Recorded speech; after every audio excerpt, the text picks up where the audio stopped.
Hello, bienvenue sur le podcast I Am The Boss, un podcast business et motivation nouvelle génération qui peut tout simplement changer ta vie. Ici, on parle de tout sans tabou. Alors si tu veux devenir la meilleure version de toi-même, je t'assure que I Am The Boss va devenir ton meilleur pote. N'oublie pas que l'on peut tous réussir. Je suis Eva Wolf et chaque semaine, je te partagerai des astuces et des méthodes simples pour atteindre tes objectifs. Rencontre également des entrepreneurs motivants et ambitieux qui ont réalisé leurs rêves. Es-tu prêt à développer ton entreprise? C'est parti pour le show. Oublie pas de me laisser 5 étoiles et un avis sur Apple Podcast. Let's go! Bonjour à tous, on se retrouve pour un nouvel épisode et on va évoquer aujourd'hui les 7 catégories d'outils pour entrepreneurs. Il y a tellement d'outils qui existent, on ne sait même plus où donner de la tête. Donc je me suis dit que cet épisode allait peut-être vous aider. Du coup, je vous ai préparé 7 catégories d'outils. Donc le premier, on va parler des outils pour organiser les projets et gérer les équipes. Ensuite, on va parler des outils de création de site internet, les outils de création de visuels, comment créer facilement sa landing page, quels sont les outils vraiment dédiés aux entrepreneurs mais développés par Google. On va parler en 5e position des applications pour gérer efficacement les réseaux sociaux, puis les outils pour partir à l'assaut des clients et on va finir par les outils de facturation disponibles en ligne. Pour moi, vraiment, ces 7 catégories, c'est des catégories essentielles, d'outils que vous allez avoir besoin en tant qu'entrepreneur, chef d'entreprise. Et donc, dans chaque catégorie, je vais vous parler de plusieurs outils. Après, à vous de voir lequel est le plus utile à votre activité, lequel est plus parlant et lequel est plus aussi peut-être facile d'utilisation parce qu'il y a des logiciels plus ou moins faciles à utiliser, des logiciels plus ou moins utiles aussi également. Donc c'est parti. On commence avec les outils pour organiser les projets et gérer les équipes. On a Trello. Trello, c'est un des outils les plus utilisés. Donc, ce qui est bien avec Trello, c'est qu'on peut planifier les tâches, intégrer des applications. Vous pouvez avoir une vraie visibilité sur votre semaine, sur vos jours. C'est vraiment une liste de tâches. Et ce qui est bien, c'est qu'il est disponible sur ordinateur également. Et c'est plutôt pratique quand on a des journées assez chargées. Ensuite, vous pouvez retrouver Slack. Slack, c'est un nouvel outil digital. S'il y a des personnes qui connaissent Discord, c'est le Discord pour gérer ses projets, pour la gestion de projets et pour gérer aussi les flux de communication en équipe. Donc, si vous avez une équipe à créer ou que vous avez tout simplement une équipe de freelanceurs qui travaillent pour vous ou une équipe de salariés, une équipe tout court. Slack, c'est vraiment super pratique et c'est pas très cher. Ensuite, vous avez Asana. Asana, ce qui est bien aussi pareil, vous pouvez utiliser cette application pour la gestion de projet. À la différence de Trello, la solution concoctée par Asana vous permet de gérer le travail de l'équipe au jour le jour. Donc c'est la petite différence. Vous pouvez ajouter des dates comme une grande liste to-do finalement avec un code couleur et déterminer des tâches par personne. Donc c'est plutôt assez sympa. Vous avez aussi un stockage de fichiers illimité. C'est les outils que je vais vous recommander pour organiser ces équipes. On peut ajouter également Calendly à cette catégorie. Ça vous permet de planifier automatiquement vos réunions sans recourir à ce fameux mail du lundi matin où vous devez planifier cette gestion de liste de tâches. Vous pouvez intégrer également vos propres agendas de travail, Outlook, Google.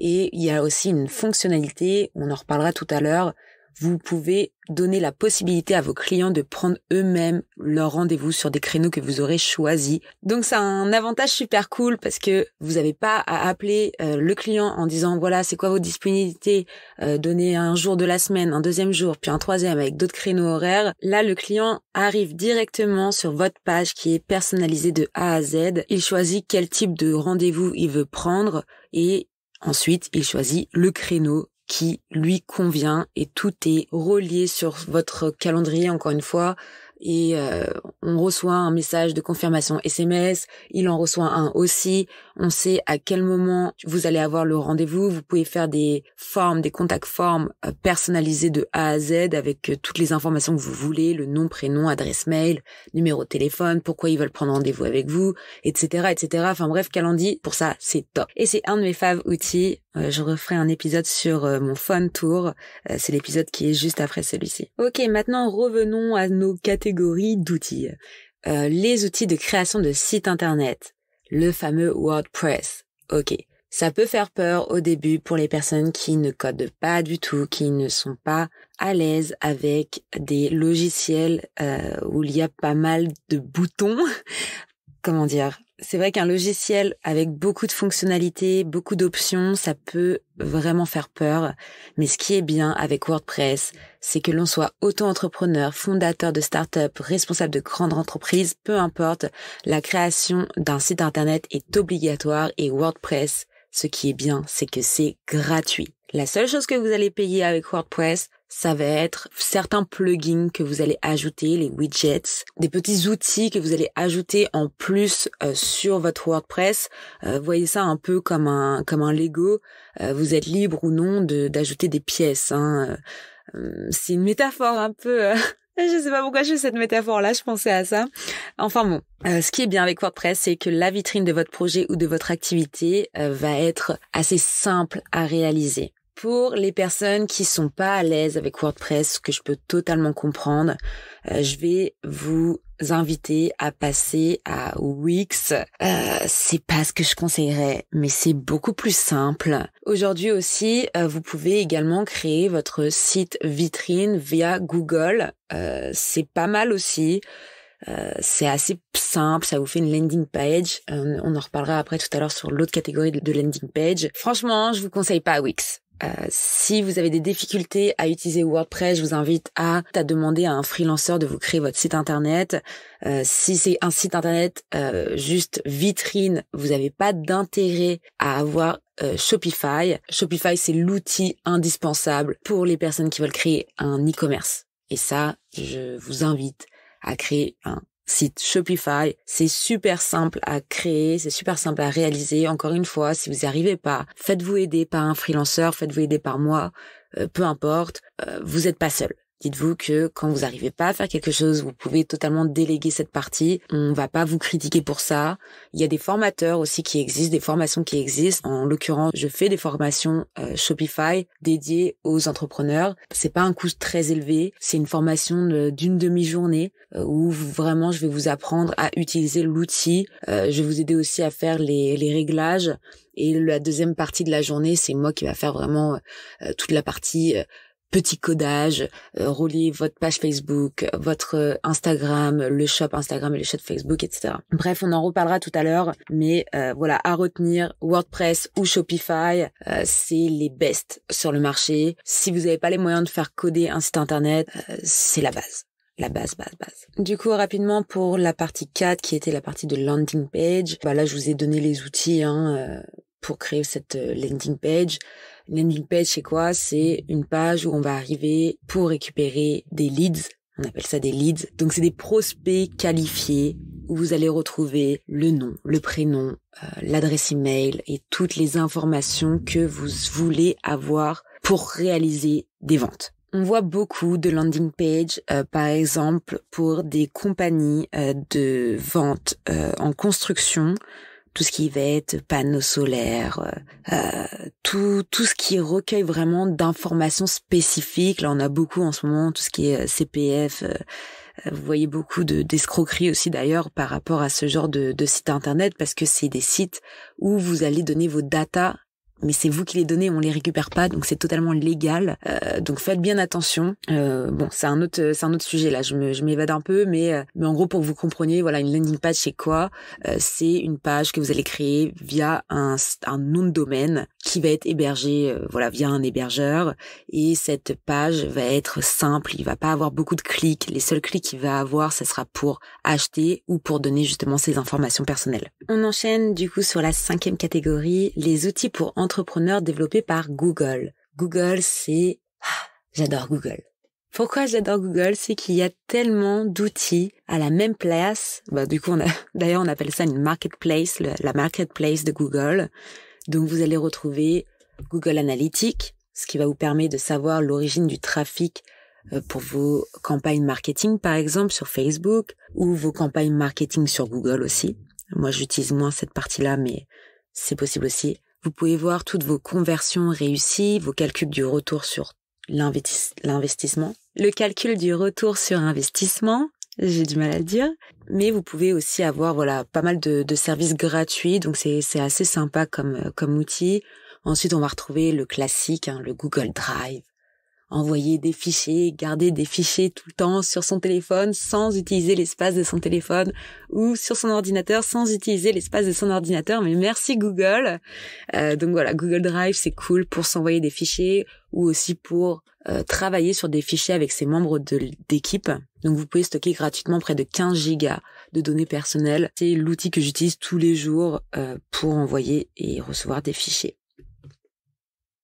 Ensuite, on a également Google Business. Donc ça, n'oubliez pas d'utiliser Google Business pour référencer gratuitement votre entreprise. C'est gratuit. Et il y a beaucoup de personnes qui oublient de se référencer sur Google My Business.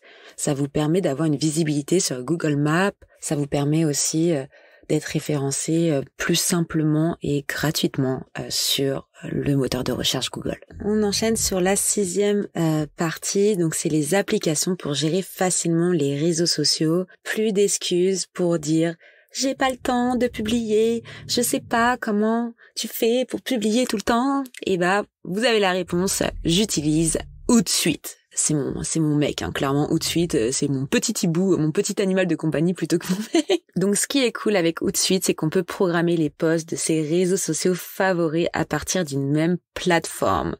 Oui, ce n'est pas un rêve, c'est réel. Et ce qui est bien, c'est qu'on peut planifier aussi ses posts LinkedIn. Et ça, c'est la magie. C'est le seul outil que j'ai trouvé d'ailleurs pour pouvoir gratuitement planifier mes posts LinkedIn. Vous avez une version gratuite qui existe, sinon c'est $80 par mois.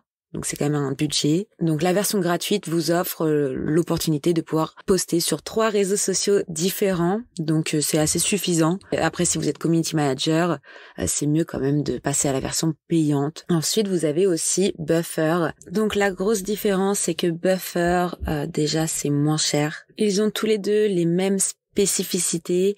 On peut utiliser beaucoup plus de réseaux sociaux sur Hootsuite que sur Buffer. Si vous êtes une petite team, je vous dirais go sur Buffer. Si vous êtes une team beaucoup plus grande, allez sur Hootsuite parce qu'au niveau des utilisateurs, c'est beaucoup plus simple d'aller sur Hootsuite directement. Également, Buffer, l'inconvénient, c'est qu'on ne peut pas planifier ou avoir un visu des ads publicité. Donc c'est la grosse différence. Si vous voulez poster sur YouTube ou avoir un visu sur votre site internet WordPress, pareil, il y a que Hootsuite qui propose ça. Pour avoir utilisé et essayé les 2 logiciels, je vous conseillerais d'aller directement sur Hootsuite parce qu'il y a beaucoup plus d'options, tout simplement. On clôture avec la dernière partie, les outils pour partir à l'assaut des clients. Alors, vous avez le fameux Monkey, c'est le petit c'est le petit singe, vous savez, qui fait tout le travail, qui envoie des mails tout le temps à vos clients qui ont abandonné leur panier ou qui se sont désinscrits de votre newsletter, etc. Donc voilà, j'adore, ça s'appelle Mailchimp et c'est l'outil vraiment que j'utilise pour récupérer des clients, pour envoyer des emails et etc. Vous pouvez tout automatiser, faire des journées, ça s'appelle des journées. Le petit inconvénient, c'est que le logiciel est en anglais. Donc, si vous n'êtes pas à l'aise avec l'anglais, écoutez, je vous conseillerais de utiliser Sendinblue. C'est une plateforme française qui a été développée par des Français. Et il y a presque les mêmes fonctionnalités. Il y a quelques petits détails qui changent, mais en soi, ça fait tout autant l'affaire. Donc, ces 2 outils-là, c'est vraiment plutôt des outils marketing, on va dire. Ensuite, vous avez un autre logiciel qui existe, c'est HubSpot, donc un logiciel de CRM où vous pouvez digitaliser votre fichier client. Il y a plein de fonctionnalités aussi dans ce logiciel. Je pourrais faire un podcast de 10 heures avec toutes ces fonctionnalités pour chaque application. Mais en gros, si ça vous intéresse, je vous invite à aller voir cet outil qui est quand même assez sympa. C'est relié aussi à votre Gmail. Vous pouvez avoir un suivi des emails. S'il y a quelqu'un qui vous a pas répondu, on vous propose automatiquement de lui renvoyer un email. Vous pouvez savoir qui a ouvert, qui n'a pas ouvert vos emails aussi également. Est-ce que vos emails vont en spam? Donc voilà, c'est tout un écosystème finalement quand vous avez Mailchimp, Calendly, Hotspot et plein d'autres logiciels finalement. Vous pouvez créer totalement un écosystème complet qui va vous servir à réaliser des ventes et je vous invite vraiment à tourner un œil là-dessus. Vous avez aussi Zapier qui existe. Donc là, bon, c'est encore un level supérieur, mais voilà, aujourd'hui vous pouvez tout automatiser en gardant ce côté humain. Vous n'avez pas besoin non plus d'utiliser des robots. Ça peut être automatisé, mais c'est toujours vous qui gérez la partie client, la partie sales, la partie commerce. Donc voilà.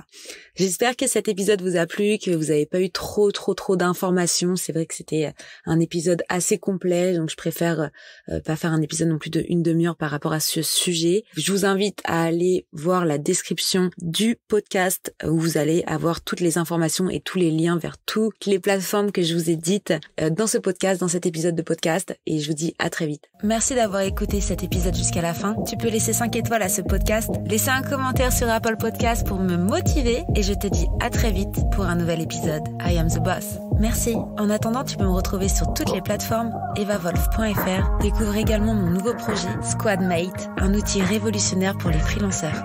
À très vite.